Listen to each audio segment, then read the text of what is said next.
like to spend some time looking at how Stone Age people used to prepare and use animal skins to make all the different things that they used animal skins for. Maybe have a think about what else Stone Age people would have used animal skins for, apart from just clothes. So where do we start? Well, Stone Age people had to hunt animals, particularly in the Old Stone Age, because they needed animal skins for clothes and they needed other parts of the animal for other things that they needed to survive. Before they invented the idea of weaving clothing, weaving textiles, weaving cloth, animal skin was the only thing they had for making clothes. So, after the animal had been hunted and killed, they would have to cut off its skin, like this. And they'd use their Stone Age knife to do that. But when they took the skin off, it would not be nice and clean like that, like the back of a modern rug. Unfortunately, it would have lots of yucky things on it, like blood and fat and bits of meat, and you don't really want to put those on if you're trying to make it into a set of clothes. So all of those would have to be removed, and the way that they would do it would be with a scraper. The scraper is just a big flat flake of flint. It's actually one of the easiest Stone Age tools to make. They're so easy that even I can make them. I made this one. And they would have to use the scraper by hand to scrape the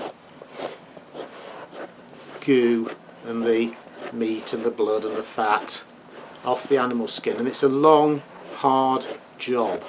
It really takes a very long time, a lot of strength and a lot of effort.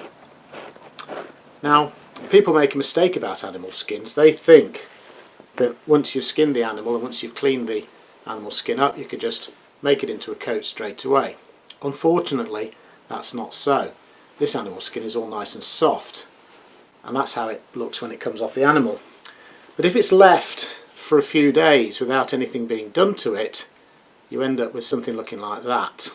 That is rawhide. It's dried animal skin. It just dries and shrivels up, and it's not very nice to wear, and it's not particularly useful to wear. So something has to be done first to make that animal skin soft, and we call it tanning. And tanning is another very long-winded, very difficult job. Part of it is scraping. Part of it is scraping it clean and getting certain things off it and making it ready for tanning. But then you have to soak it in something, and that something can be quite yucky. So if you like really yucky things, keep listening. If you don't like really yucky things, maybe you need to put your fingers in your ears and I'll tell you when to take them out. So for tanning, they sometimes actually had to use brains from the animal to soak the animal skin to help keep it soft. And later, when people were tanning things, they even used unpleasant things like wee and even poo. So there's some really yucky things there that they used in the Stone Age for tanning. But they ended up with nice, soft animal skins at the end of it. But it is a very long job.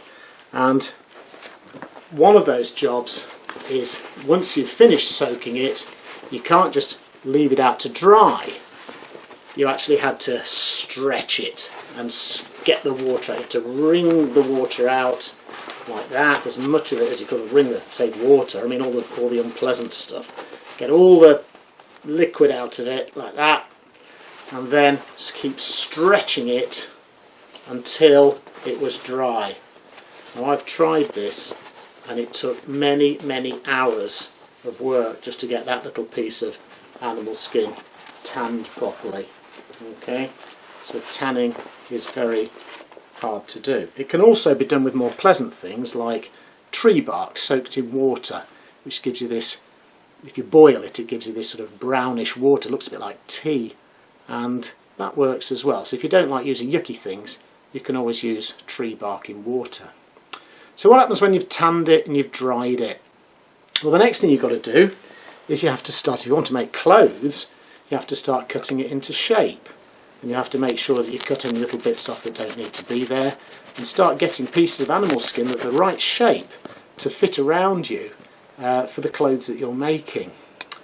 Once you've got those pieces, once you've worked out what shapes you need to make up the things that you're making, it might be a hat, it might be a coat, could be trousers or boots. Once you've got those shapes, you can't just sew them straight away. You actually have to punch holes along the edges of the animal skin using something like that, using like a little bone punch with a stone, making holes all the way along on both sides of the two pieces that you are stitching together. And once you've got your line of holes down the two pieces of animal skin that you want to sew together, both sides, you can then start sewing it. But of course Stone Age people didn't have metal needles like we have today. They had to use needles made of bone or antler, and in a separate video clip I can show you how those were made. But they would use a bone or antler needle with a piece of sinew as their thread, and they would have to start sewing their skins together very patiently, and it takes a very long time. But eventually, with a lot of skill, a lot of patience, a lot of hard work, you would end up with a set of clothes, or even some of the other things that they used animal skins for. But have a think about those. I'm not going to tell you what all of those are. So here is a pair of boots. There's a pair of boots that I made earlier, doing what I've just described with animal skins.